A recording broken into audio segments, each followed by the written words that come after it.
speed center of America is Daytona Beach, Florida. Here, pacing the progress of the automobile, have raced some of the world's most famous drivers. Goal of all drivers is to better the record set by these great names. And on some Daytona tracks today, racing is not limited to men only.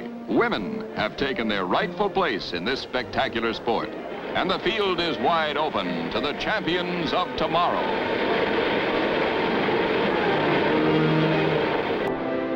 Every year, thousands of fans swarm into Daytona for the 2 weeks International Safety and Speed Trials sponsored by the National Association for Stock Car Racing, known as NASCAR. Families from every state come to see how cars like the ones they drive will stand up in a race. One such group on hand for this year's big show is the Hasanaugh family, coming all the way from Detroit. For Tim Hasanaugh, the trip is in the nature of a pilgrimage, for he is determined someday to be an automotive engineer in one of the big plants in his hometown. But a man can concentrate better if he prowls these grounds alone, to see what he can see, to learn what he can learn. And Tim's dad agrees. Any veteran racing fan could tell Tim that the man he's watching here is former champion Pete DePalo. Pete is in charge of a group of drivers in the upcoming races. But Tim is too young to know about Pete's great records. He just wants to be friendly and helpful. He might not know Pete, but Pete, well, he knows kids. And he likes kids when they like cars. A tour of the beach in that dreamboat? Mister, you've got a passenger.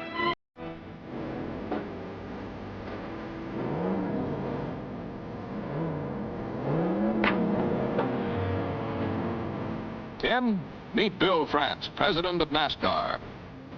It's nice to meet celebrities, but the only sights Tim really wants to see are automobiles.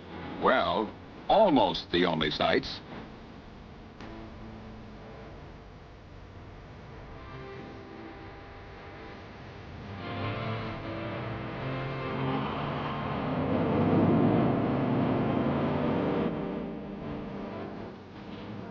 That's one of Pete's boys over there now, getting set for an unofficial run on the measured mile. He's Chuck Daigh from Long Beach, California.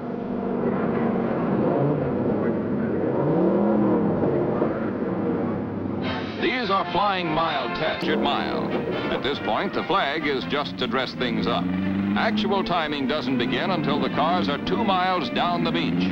Electric devices at each end of the mile time the cars to a fraction of a second.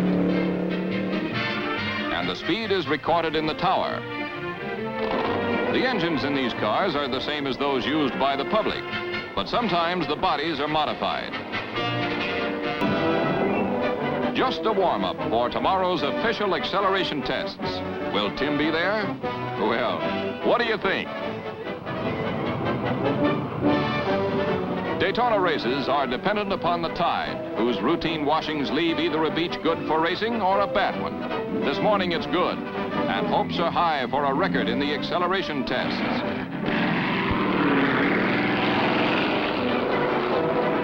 In this race, the cars are clocked from a standing start, and their time is averaged from the instant the wheels begin to turn.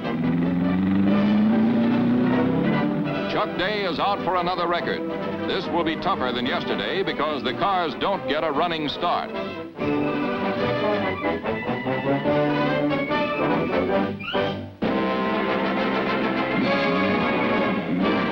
That's it. Get going, boy. Quick response is the big test here. A car which responds safely from zero avoids the dangers inherent in passing on a hill, in unexpected corner turns, and so on.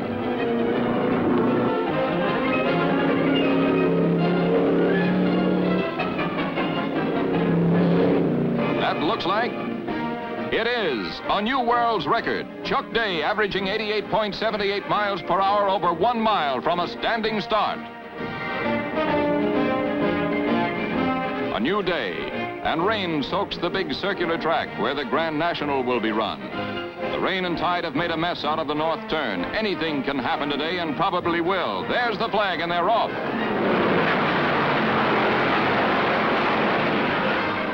76 late model stock cars in a terrific drama of durability and driving skill. A race of 160 miles on a track slightly over 4 miles. Half pavement, half sand.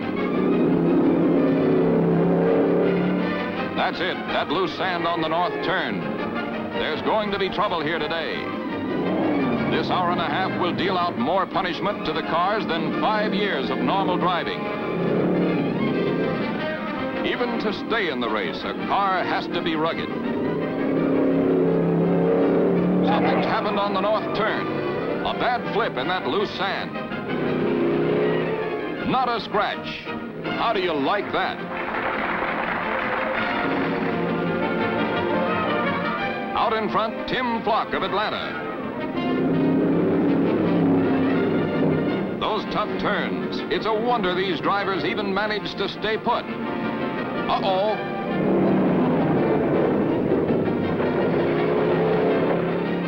Well, it appears that sometimes they don't stay put. But it's all in a day's work. Tim Flock still leads, and in second place now is Ralph Moody of Florida, one of Pete DePalo's boys. Now what? Moody has just flipped, but he lands upright. There goes his lead. If he can pull out of this, it'll be something. Well, how about that? And just a moment ago, it was a brand new car. Last lap, Tim Flock is still in the lead. Billy Myers is second. And well, Ralph Moody, in spite of his spill, has fought back up to third place. And there's the finish. Tim Flock. And here comes Moody.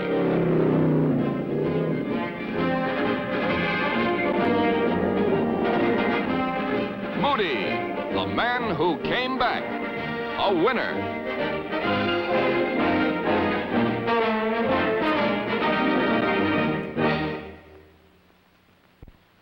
For NASCAR's newest feature, the circular race for convertibles, the day arrives clean and warm.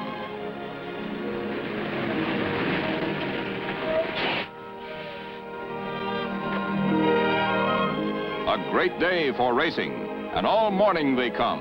Mr. and Mrs. America, as well as Miss America, and Junior too, with ideas of his own. All here to see the speed and safety factors of the year's new cars.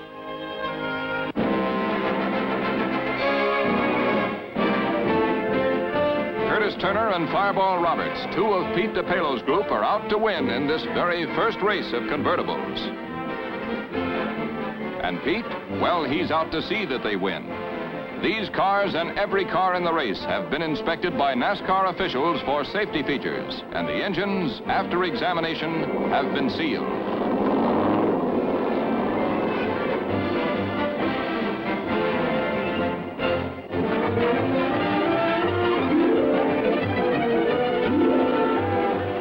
The cars are equipped with roll bars because of the hazards of close car contact.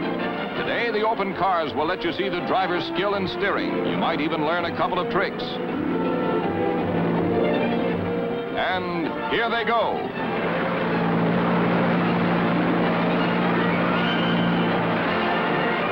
Off to an early lead is Joe Weatherly of Norfolk, Virginia, former motorcycle champion. 29 cars, and this 160-mile race will test them all for durability, responsiveness, acceleration, maneuverability. A terrific strain on brakes, front end, chassis, and shifting at high speed on the turns. That's a real test for any transmission. Looks as though Joe Weatherly is being pushed a bit by Curtis Turner. Kurt comes from Roanoke, Virginia, and is said to have as heavy a foot as any man in racing today.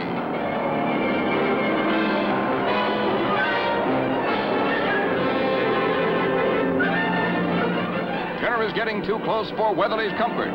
And there goes Joe's lead. And now it's Curtis Turner leading the field. And here comes Fireball Roberts into third place. Say, this seems to be turning into a private race for Pete DePalo's boys.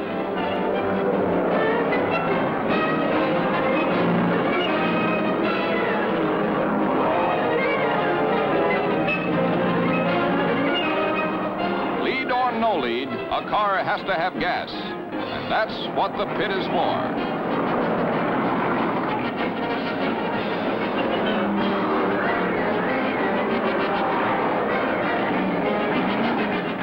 Only 72 seconds, and Turner is off again, still ahead of the field. He had a real lead.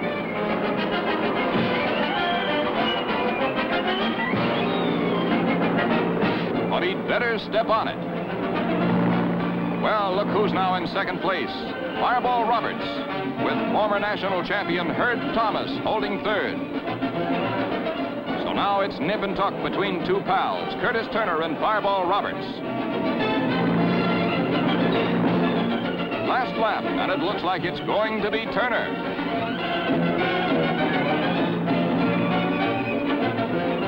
There goes Turner, and maybe for a record. It's Fireball Roberts second.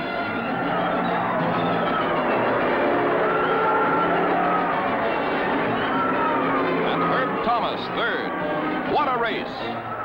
Turner's time, an average of 96.11 miles per hour for 160 miles. It's a new track record.